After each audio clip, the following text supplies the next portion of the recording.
We are always going to have life happen, but how you approach it, both with your thoughts and actions, is what ensures continued evolution of self. And then we start to shift from life is happening to us to life is happening for us.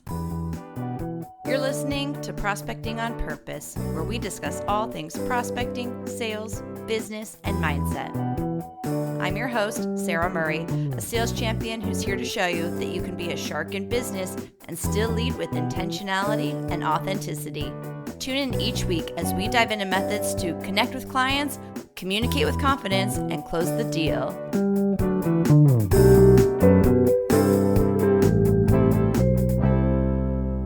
Over the last 4 years, I have intentionally focused on ensuring that I operate from a growth mindset. And of course, because of my own ego, I like to think it's something I've always had and just didn't have the right terminology to label it. But the more I thought about what I was learning regarding growth mindset and the actions that I ultimately took from this, it just wasn't always the case. The definition of the word mindset is a mental attitude or inclination. And this applies to what we think about the world around us and how do we think about ourselves. So when I'm thinking I've always, quote, been someone who loves to learn new things, unquote, maybe that's true in some areas of my life, but not others. Or honestly, whatever day of the week it happens to be. Sometimes these thoughts can feel like we are straight up lying to ourselves. Sure, I love to learn new things, but if I have to spend any more time trying to figure out how to format this frickin' Instagram reel, I might just throw my phone against the wall.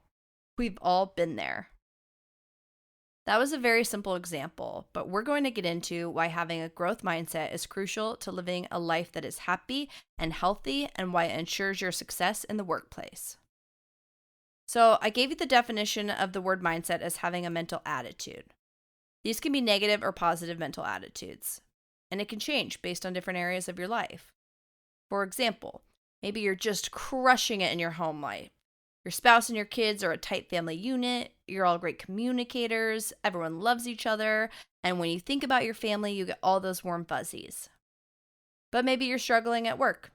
You messed up a project, you're overwhelmed, you have imposter syndrome, you don't like your boss, maybe you just have more negative thoughts when it comes to work. We would call this a positive mindset towards your family and a negative mindset towards work. But this is where the positive and the negative mindset terminology is applicable, sure, but it doesn't necessarily move us forward to ensure that we are actually moving forward in living an intentional life. The terminology we'll use instead is a growth mindset as opposed to a fixed mindset. Stanford psychologist Carol Dweck coined these two terms, so I'm going to use her definitions. In a fixed mindset, people believe their basic qualities, like their intelligence or talent, are simply fixed traits. They spend their time documenting their intelligence or talent instead of developing them. They also believe that talent alone creates success without effort. In a growth mindset, people believe that their most basic abilities can be developed through dedication and hard work. Brains and talent are just the starting point. This view creates a love of learning and a resilience that is essential for great accomplishment. I think we all hear those and think, well, of course I have a growth mindset. But then we hear a lot of phrases in everyday life. Tell me if these sound familiar. I'm bad at math. I suck at names. I'm not a technical person. I can't lose weight. I've tried everything. This is just who I am.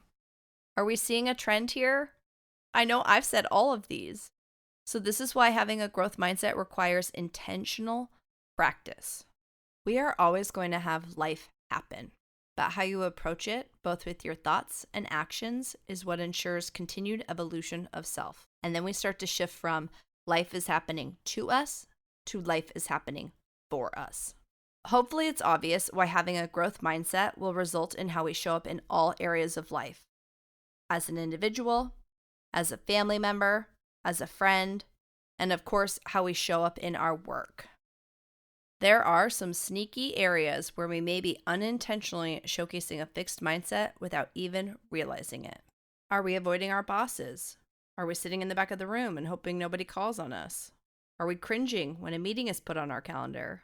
Maybe our bandwidth is at full capacity and we can't help onboard that new teammate. Maybe we're holding our client relationships close to the vest because we think our relationships are what make us valuable to our employer. Maybe we're not being vocal about an area of improvement because we feel if we speak up, we're going to have to own that project, right? The list goes on. And those scenarios may all be active, real scenarios that we're going through in our jobs. Maybe sharing feedback or speaking up doesn't result in positive change. So then it's about how do we speak to ourselves internally about the situation or circumstance, and the external words and actions follow. Having a growth mindset at work is going to show up in many different ways. How we deal with setbacks. Something goes unexpected, or our client's upset, or we made a mistake. How do we handle these setbacks? How do we communicate?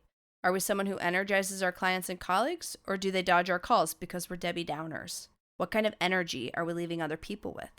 Having a growth mindset is crucial to how we give feedback and how we accept feedback. Feedback is scary. It can be scary. I get it. My biggest fear of launching the podcast was receiving negative feedback. That imposter syndrome we all experience can lead to inaction. And of course, having a growth mindset impacts how you show up as a leader. And I don't only mean a manager of people. Leaders come in all shapes and sizes, and I'm a firm believer that individual contributors are also leaders. We've all experienced leaders with fixed mindsets and leaders with growth mindsets. So a growth mindset is essential for being the best version of a leader that you can be. How can we intentionally work towards this and put it into practice? Here are the 4 foundations of a growth mindset. First, embrace change. Change is a never-ending part of life. Change is actually really the only constant that we can depend on.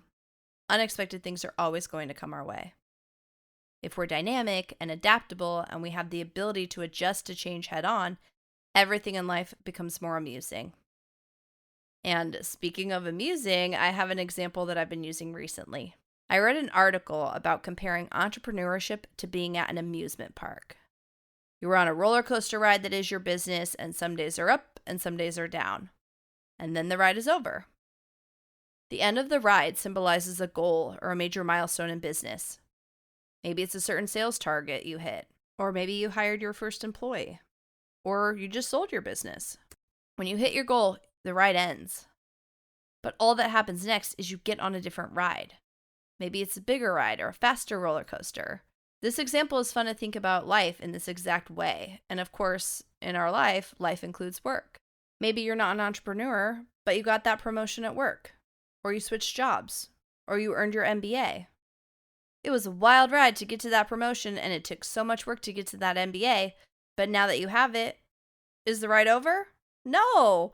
You're going to be getting in line to get on the next ride. Or maybe you don't get in line for the next ride, and you decide to take a more fixed approach. You choose to eat world-famous funnel cake all day. That also sounds fun, but it's a very different experience. So when you look back after a few years, which amusement park experience do you want to be yours? Ride after ride with the ups and downs, or funnel cake firmly on the ground? So that's the first. Embrace change. Have fun with it. Going with the flow leads to the most fun synchronicities, I promise. The second foundation is pay attention to inner dialogue. The brain is a muscle. We have the ability to exercise and practice with it. If there's a pattern, thought, or behavior that we don't like, the very first step is changing the thoughts in our brains. Thoughts are sentences we say in our heads that result in the feelings we feel and the actions we take. A few years ago, a friend was telling me how she described me to her friend she was about to introduce me to. And she said, "You're going to love Sara. She's so fun and self-deprecating." What? I was on the phone, so she couldn't see my face, but my jaw dropped. I was mortified. I was so ashamed that that's how somebody would describe me. And I know that this person loves me. It was not coming from a place of malice at all. It was coming from a place of love. But I clearly had some negative thoughts going on in my head that were coming out of my mouth. Enough that that was a descriptor when describing me. And maybe I was doing it in an attempt to bond with people, or to be funny, or to be relatable. I don't know. But instead of just accepting that I'm a self-deprecating person, I worked on changing my inner dialogue in the effort to change how it was showing up in my reality. So pay attention to your inner thoughts and how they surface in your real world life. The habit books out in the marketplace do a good job of this. In the book Atomic Habits, James Clear illustrates the habit loop with 4 phases: cue, craving, response, reward. Your brain is receiving cues which trigger the habit loop. So if I reflect on self-deprecating comments, perhaps my cue was, if I make a joke about myself here, that results in a craving of mine to connect with this person, right? So we got the cue and the craving. And then the response is that they laugh or they relate with something similar. And then the reward is a deeper connection. Now, do I think I can connect with someone without making fun of myself? Yeah, absolutely. Sometimes the external examples that show up in our lives, like my friend describing me as self-deprecating, is to shake you out of your habit or thoughts that you didn't even realize you were having. If our thoughts are the triggers for action, then we have to train ourselves from first thought to propel action through paralysis. If our inner dialogue is focusing on the past wrongdoings or something someone said that's leading to feelings of embarrassment or frustration or resentment or guilt, none of those feelings are serving us. And if we have anxiety or fear or worrying about the future, also not serving us. Being present and embracing growth mindset is the only way to combat this. So, recapping number 2, focus on inner dialogue and pay attention to how it's showing up in the world. The third foundation is to view from another perspective. Another phrase we've all heard is that there are 2 sides to every story. One of the habits I've been working on, and maybe it will help you, is that when I'm feeling feelings that are not serving me, that is my cue to zoom out and view it from another perspective. Ooh, I don't like this feeling. Let's take a look at why I'm feeling this way.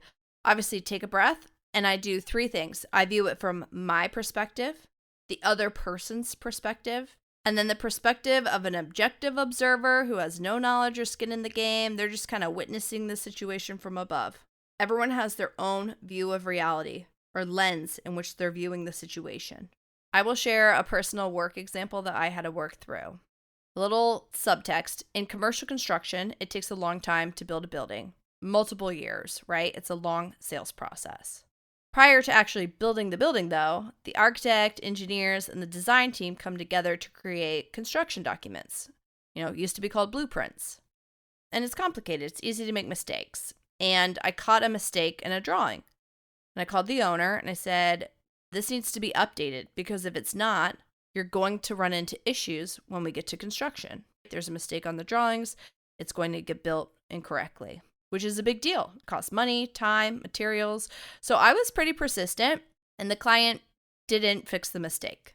A year later, when we get to that phase of construction, I get a call from this client chewing me out.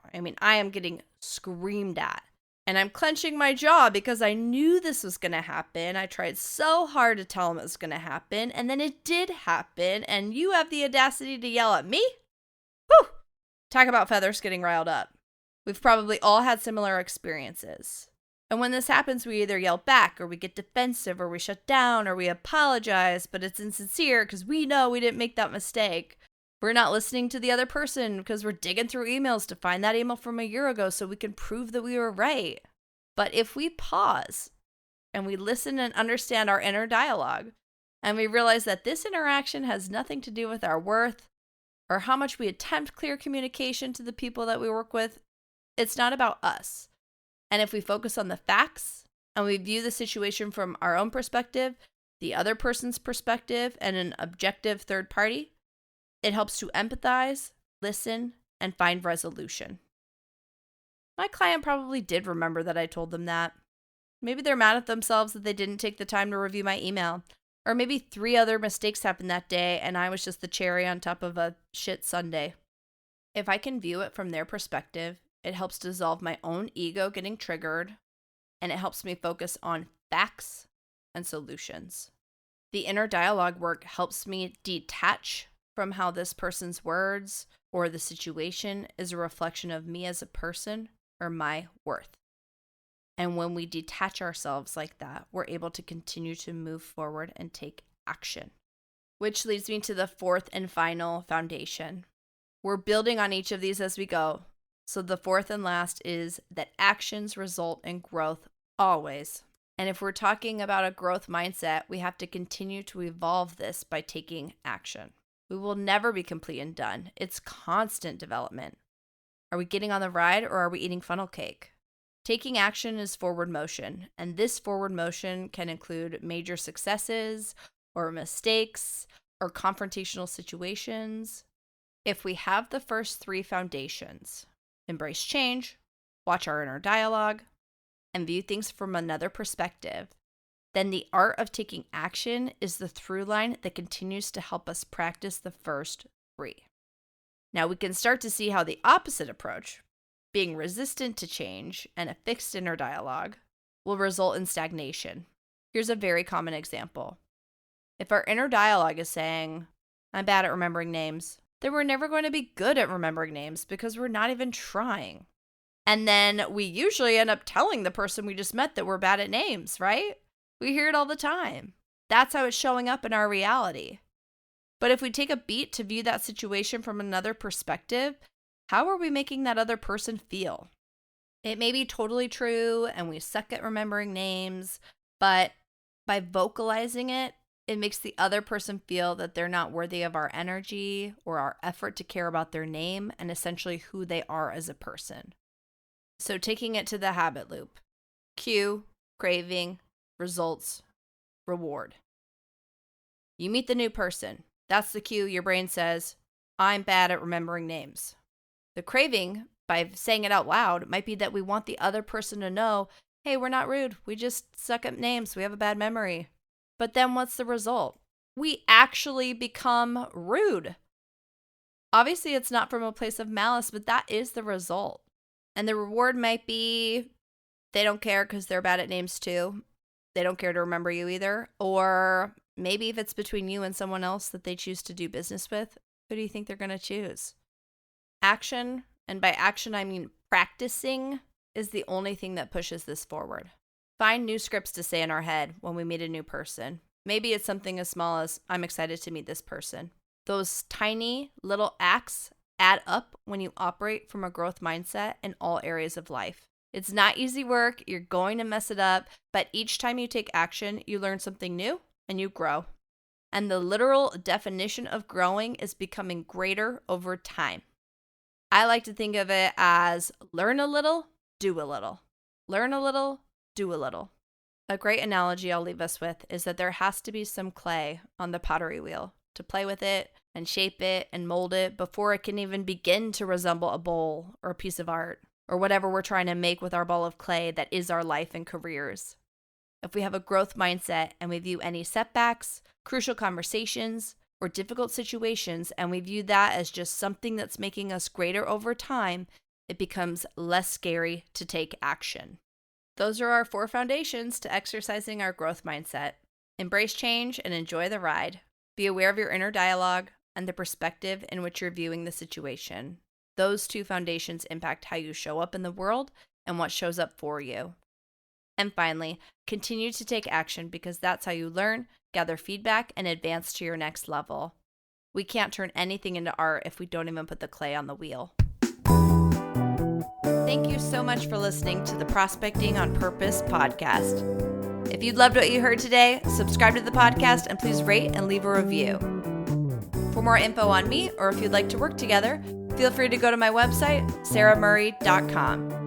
On social media, I'm usually hanging out at Sara Murray Sales. Thanks again for joining me, and I'll see you next time.